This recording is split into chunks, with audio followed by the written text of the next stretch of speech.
Hello there, welcome back to the channel. It is the 7th of September and I am headed on a 3-week trip to the Midwest to visit a couple of national parks. For those of you who have watched my channel before and have seen my graphic, you'll notice that there are a couple of national parks, one in northern Michigan and one in northern Minnesota, that I have not visited yet. So I thought I would take a few weeks and go out there before it gets too late in the fall to see those parks. I am in New York right now. I headed actually to a museum, a maritime museum, for just a quick stop, and then on to my camp over in Pennsylvania to the west. It was raining about the first hour or so of the trip. Since my Alaska trip, I've done a little bit of local riding. Swapped out the tires on my motorcycle, put on my favorite Anarchy Adventure tires in both the front and the back. Got rid of the Shinko 705 that was squaring off in the back, and a pretty old Anarchy Adventure that was on the front. It was doing a great job, although it was starting to get cupped. So I figured while I'm putting one on in the back, a new one on in the back, I would put a new one on in the front as well. Welcome to the channel. For those of you who haven't watched before, I am Paul Zig. I have crossed the Hudson River many times by car and by motorcycle, and I was not even aware that this bridge existed. It's called the Mid-Hudson Bridge. Franklin Delano Roosevelt. His library is nearby, I just saw. At some point I'm going to have to visit that. Not today. There's the mighty Hudson. I am on the west side of the Hudson River, headed north. We've got a few more minutes to go to get to this museum, and the weather has turned absolutely glorious. Hudson River Maritime Museum.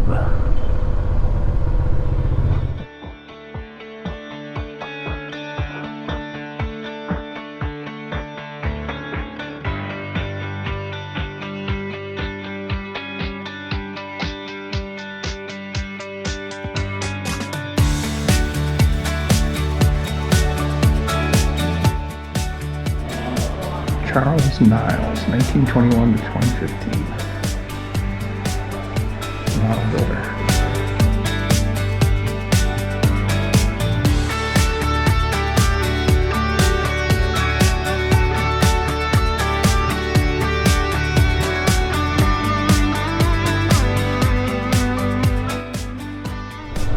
Nice museum, but on to my campsite. So I've got 136 miles to go. It's 2 o'clock in the afternoon. I'm supposed to arrive in a little over 3 hours. I'm going to try to stay off the interstate if I can.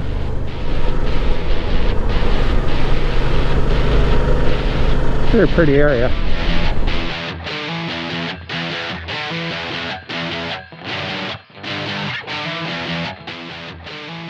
I am entering Pennsylvania, Montague, Pennsylvania. It is 3:25 in the afternoon. Still have almost 2 hours to go. Back roads of Pennsylvania. It is now 5:30 in the afternoon. I'm losing daylight. Picked up some groceries. Still 16 miles from the camp. It's cooling down a little bit. 67 degrees Fahrenheit. Still a pretty ride and no rain. Hickory Run State Park. Still 4.5 miles. Must be a big park. 4.5 miles to get to I think the campground. I don't know if this is group camping or what that is. Let's pull over and take a quick peek. Site number 160. A few people around, but not many. My tent's gonna go right over there. Broke my camp. It's a little after 8 o'clock in the morning, and I am headed to western Pennsylvania. So hopefully there's a stop or two along the way.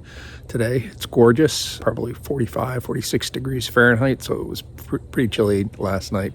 All right, here we go. Day number 2. So that is Hickory Run State Park. It's a huge park.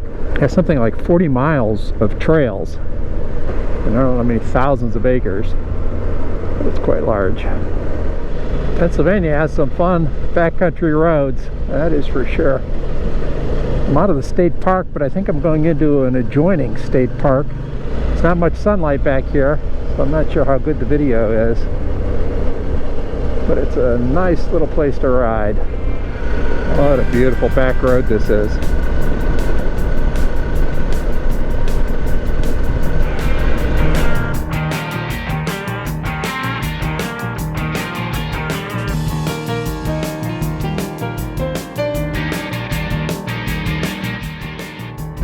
It has been a magical morning of riding. The roads have almost all been like this.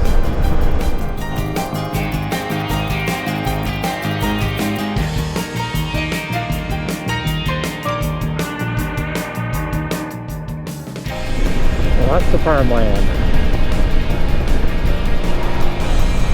Susquehanna River.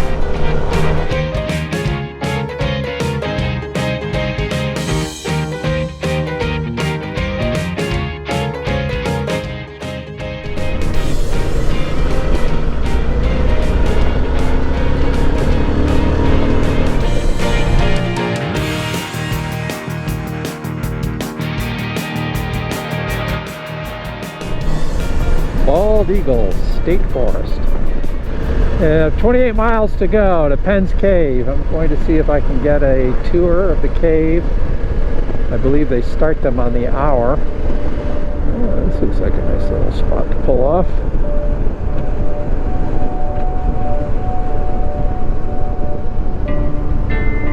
Crane B. Winters State Park.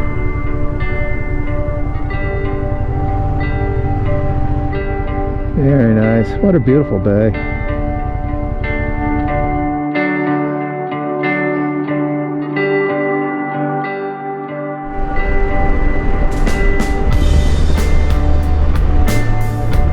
Pennsylvania Dutch country.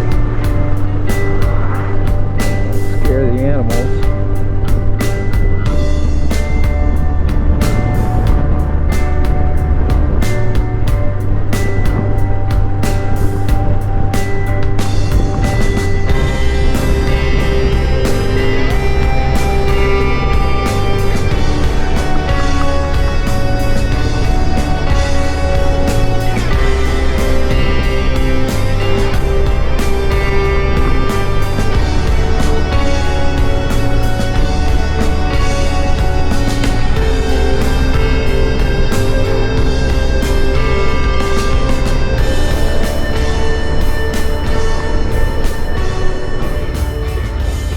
Take the Penn Cave tour. It's about a 15-minute tour.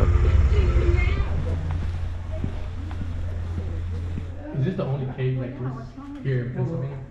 Now, as we make our way through the cave, we are going to be looking at some different types of formations. These formations are all called speleothems. The three types of speleothems we'll be looking at closest are called stalactites, stalagmites, and columns. Left-hand side up here, we have our largest stalagmites. This one is over 13 feet tall. We call this one our Statue of Liberty, although personally, I just see a chicken sitting on a fence post here. It's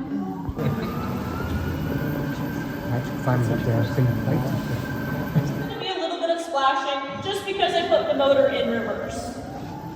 Chilly 38 degrees. If you would like to dip a finger into the water to feel how cold it is, this is your only opportunity to do so.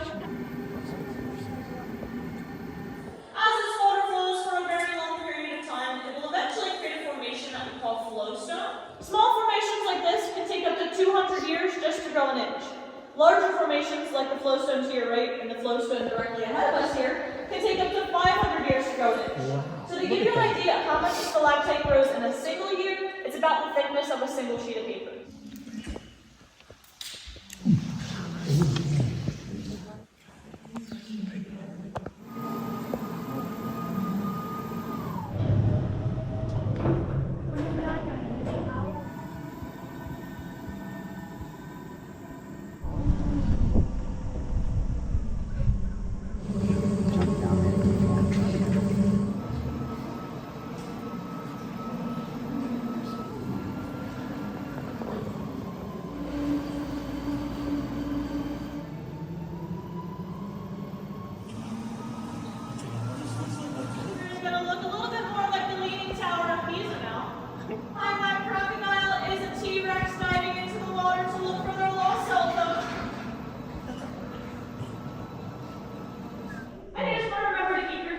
inside of the boat.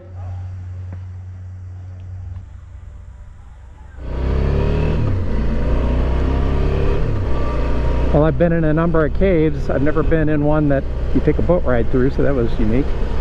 According to the guide, there's only 3 caves in the United States where you can tour the cave by boat. It's a little bit before 5 o'clock. I have about 15 minutes to go. My campsite, just stopped for groceries. Pick up dinner and breakfast.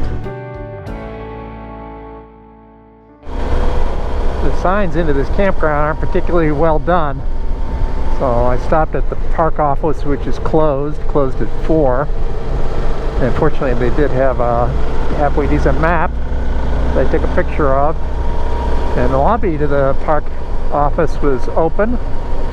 So I went in there and got a campground map. This is the Cook Forest State Park. Ridge Camp. It's first come, first serve for any sites that haven't been reserved. There's supposed to be a sign somewhere that shows what hasn't been reserved. Site 206. I wouldn't want to stay here on a crowded summer evening, but in the shoulder season, it worked pretty well. At least maybe 10% full. Good morning. Day number 3. Chilly start. 41 degrees. Tires are both low on air because of the cold temperatures. Great night's sleep though. Super quiet here last night. No wind at all. It's comfortable last night though. There's a few people here. Wherever there's electricity, there are people. Where there's not electricity, there's nobody. Gorgeous day again. Didn't really have any cell reception last night. So I don't know what the weather's supposed to be like today, but right now it's gorgeous. Cost me $27 last night, including the senior discount. It saved me $4.50.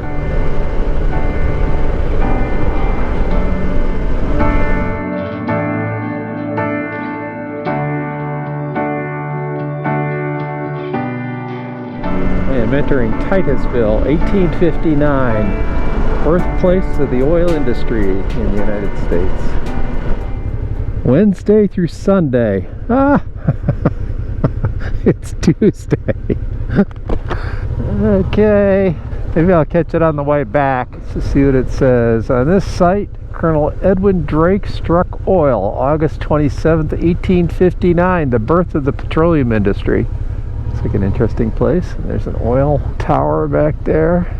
Okay, well, if I have time, I can readjust my GPS for my next waypoint, which is over in Ohio. I'm in western Pennsylvania, approaching the Ohio border. I'm going to stay on this interstate for a bit to get past Cleveland. I'm going to be south of Cleveland and hope to get off. My intended destination is only about 129 miles away, which will put me in around noontime, which is going to be too early. So I will get off my bike here shortly and figure out where my real destination is going to be. Hopefully there's some campgrounds, I think there are, further west. Entering the great state of Ohio. Welcome to the heart of it all. Just about noontime. Pulled off to get some fuel. I'm at 600 miles on this trip, so that meant servicing the chain, which I did. And actually I'm ahead of schedule today, so I am going to continue heading further west, where I hope to take a campsite where I think I've camped before, just slightly east of Toledo, and it's a couple hours ride. For the last hour I was riding highway to get past Cleveland. The traffic was absolutely insane, but I am now to the west of Cleveland and I'm going to ride along Route 6, which runs along Lake Shore. I've done this before. It's a nice ride, certainly less hectic than the highway. It adds a fair amount to my travel time, but that's fine. So it's 1 o'clock in the afternoon and I have an hour and 40 minutes to go 64 miles. But this is kind of the pace it's going to be at, and it's a pretty ride. Here's Lake Erie, one of the 5 Great Lakes. I am just west of Cleveland. Stopped at a little park here on Lake Erie. that caters to fishermen's. There's a little protected cove where they can put their boats in and clean their fish. But there's a nice view of Lake Erie as well. Lakeshore town of Vermilion, Ohio.